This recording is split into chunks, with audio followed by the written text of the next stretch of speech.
Boche gold and diamonds. Buy now pay later. Ambalappara ഗ്രാമപഞ്ചായത്ത് കേരളോത്സവത്തിന് തുടക്കം. പഞ്ചായത്തിലെ യുവാക്കളുടെ കലാകായിക തൃഷ്ണയെ പ്രജ്വലിപ്പിക്കുകയാണ് ലക്ഷ്യം.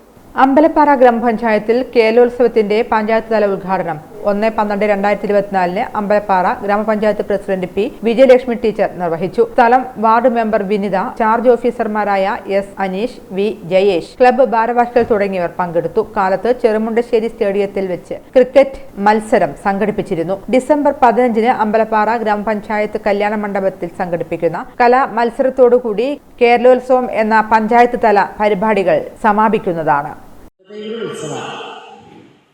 യുവത പറഞ്ഞാൽ ആൺകുട്ടികളും പെൺകുട്ടികളും നമ്മുടെ നാടിൻ്റെ നാളത്തെ ഭാവി നിർണ്ണയിക്കുന്ന വിഭാഗം യുവാക്കളാണ്. ആ യുവാക്കളെ സംഘടിപ്പിച്ചുകൊണ്ട് ആ യുവാക്കളുടെ ഉത്സവങ്ങളുമായി, അതിന് നേതൃത്വം കൊടുക്കുന്ന ഉത്സവങ്ങളുമായി ഈ കേരളോത്സവം മാറണമെന്നുള്ളത് നമ്മുടെ ഗവൺമെൻറ്റിൻ്റെ കാഴ്ചപ്പാടാണ്. നമുക്കറിയാം, കലയും സ്പോർട്സും ആയി അവ സംഘടിപ്പിച്ചുകൊണ്ട് തന്നെയാണ് നമ്മുടെ സമൂഹത്തിൽ നമുക്ക് മുന്നേറാൻ കഴിയുന്നത്. സാംസ്കാരിക രംഗത്തുള്ള മുന്നേറ്റമാണ് നമ്മുടെ സംസ്കാരം തന്നെ സൃഷ്ടിക്കുന്നത്.